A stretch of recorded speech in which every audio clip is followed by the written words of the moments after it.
যোৱা প্ৰায় 4-3টা বছৰ চৰকাৰ অহাৰ পিছত মই প্ৰত্যেকটো জিলাত ঘূৰি ঘূৰি কোনটো জিলাত বেছিকৈ কোনটো সমস্যা উচ্চাৰণ হয় এই কথাবিলাক মই দেখিবলৈ পাইছোঁ আৰু কিছুমান জিলাত গ'লে কিছুমান সমস্যা উচ্চাৰণ হয়।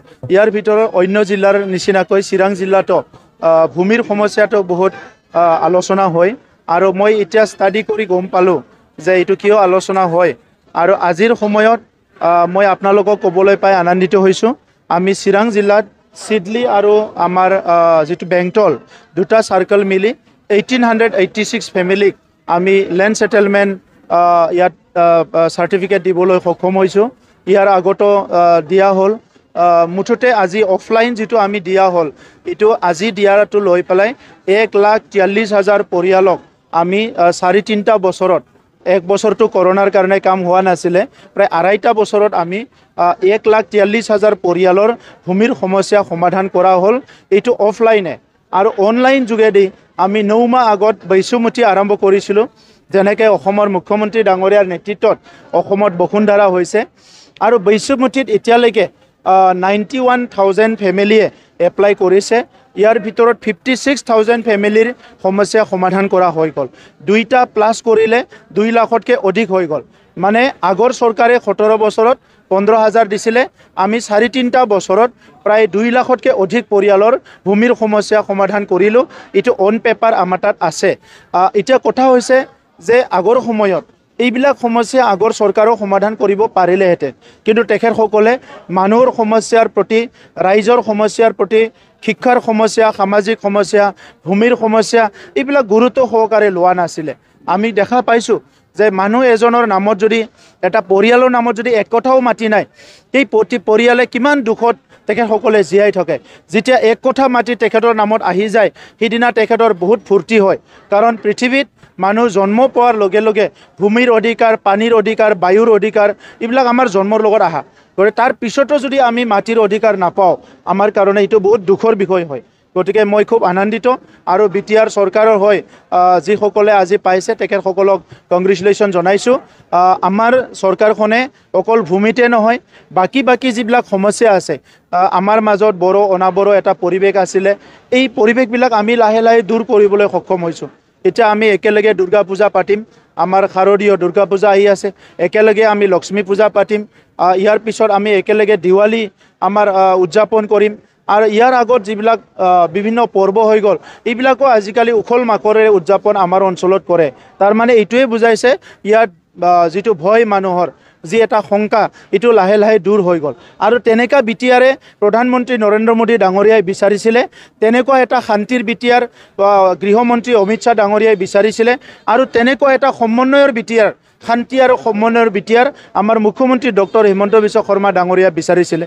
আৰু আজি ইয়াত আমি UPPL BJP মিলি তেখেতসকলৰ সপোন আৰু বিটিআৰ অঞ্চলৰ 35 লাখ জনসাধাৰণ আশা আকাংক্ষা এইটো পূৰণ কৰিবলৈ সক্ষম হৈছোঁ। ভূমি বন্দোবস্তি পত্ৰ বিতৰণৰ ক্ষেত্ৰত বিৰোধীয়ে কৈছে এইটো বৈষম্যমূলক আচৰণ আপোনালোকে কৰি আছে। এইটোতো আপোনালোকৰ আগত গাই দিলোঁ মই, কোন জনগোষ্ঠীয়ে কিমান পাইছে। এতিয়া আপোনালোকে সেই লিষ্টটো মোৰ পৰা লৈ ল'ব যে এইটো অনলাইন মাত্ৰ, অফলাইনটো আমি ছেগ্ৰিগেট কৰা নাই, পিছত অফলাইনটোও দি দিম।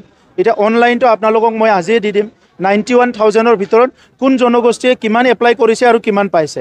গতিকে ইয়াত কোনো বৈষম্য নাই। বিটিআৰ অঞ্চলত আগত দশকৰ পৰা দশক ধৰি বৈষম্য হৈছিলে, এতিয়া আমাৰ চৰকাৰ অহাৰ পিছত সমন্বয় আহিছে, কো-এক্সিষ্টেঞ্চ যিটো নেকি সহবাসস্থান, এইটো আমি সন্মান কৰোঁ। এই বিটিআৰ অঞ্চলত 23টা জনগোষ্ঠী আছে আৰু এই 23টা জনগোষ্ঠীৰ ভিজন ডকুমেণ্ট ওলাবলৈ গৈ আছোঁ আমি অহা 3 মাহৰ ভিতৰত।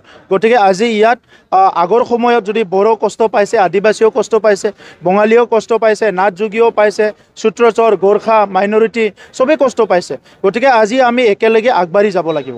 2 অক্টোবৰ তাৰিখে দেখা গৈছে BTCৰ 19টা চাৰ্কেলত কোম্পানী মানে স্থাপন কৰা হৈছে। কি আমাৰ জাতিৰ পিতা মহাত্মা গান্ধীৰ জন্ম জয়ন্তীৰ দিনা তেখেতে যিটো স্বচ্ছতা বিচাৰে, এই স্বচ্ছতাটো আমাৰ প্ৰধানমন্ত্ৰী ডাঙৰীয়াই 2014ৰ পিছত আৰম্ভ কৰিলে আৰু আজি আমি বিটিআৰ অঞ্চলত যিহেতু সুশাসনটো এটা স্বচ্ছতা এই কাৰণে 19টা সাৰ্কেলত আমি কমপ্লেইন বক্স দিছোঁ আৰু 15 দিনৰ মূৰে মূৰে এই কমপ্লেইন বক্সত যিখিনি কমপ্লেইন আহে এইটো আমাৰ সেক্ৰেটাৰীৰ পৰা মানুহ যাব আৰু কালেক্ট কৰি আনিব আৰু যিখিনি পাৰে আমি এক মাহত এইটো ৰিজলভ কৰিবলৈ চেষ্টা কৰিম যিটো নোৱাৰে কেন্দ্ৰ চৰকাৰৰ যদি কেন্দ্ৰ চৰকাৰৰ প্ৰেৰণ কৰিম ৰাজ্য চৰকাৰৰ যদি ৰাজ্য চৰকাৰৰ প্ৰেৰণ কৰিম আৰু কাউন্সিলে পাৰা সমস্যাবিলাক আমি এমাহত সমাধান কৰিবলৈ চেষ্টা কৰিম উপনিৰ্বাচনত চিডলি সমষ্টি দখল কৰাৰ কাৰণে কংগ্ৰেছে তৎপৰতা চলাইছে আজি ভূপেন বৰাই চিডলি সমষ্টিত যোগদান পৰ্ব আৰম্ভ কৰিছে কিমানখিনি তেওঁলোকে প্ৰত্যাহ্বান দিব পাৰে? মই আগতে কৈছোঁ এতিয়াও কম যোনে যোনে দখল কৰিম বুলি আহে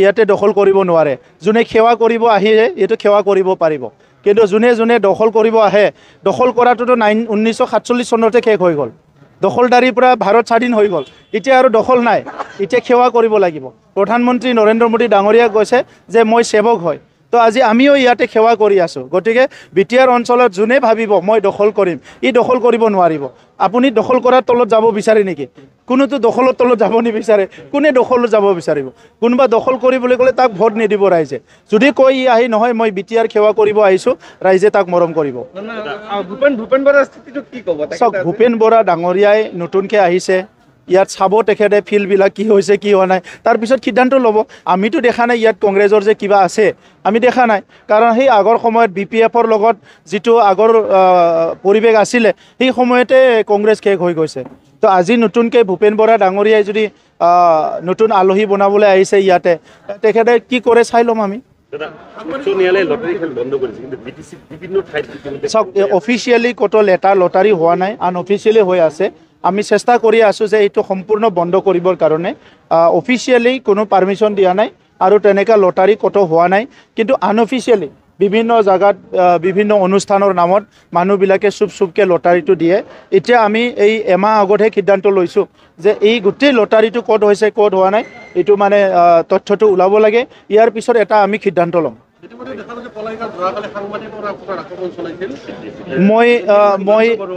মই যোৱাকালি অলপ ৰাতিলৈকে বিজি আছিলোঁ কিন্তু ৰাতিপুৱা মই খবৰটো পাইছোঁ আৰু খবৰটো পাই পেলাই মই তেখেতক যোগাযোগ কৰিবলৈ চেষ্টা কৰি আছোঁ চ' ইয়াৰ ওপৰত মই কথা পাতি গোটেই ফেক্টটো জানি পেলাই মই কথাটো ক'ম কাৰণ চতুৰ্থ স্তম্ভৰ ওপৰতো আক্ৰমণ কৰিব নাপায় কাৰণ সেইটো সকলোৱে জানে গণতন্ত্ৰটো শক্তিশালী ৰাখিব লাগিলে আমাৰ মিডিয়াটো সদায় শক্তিশালী হৈ থাকিব লাগিব গতিকে এই বিষয়টো মই আপোনালোকৰ আগত ক'ম মই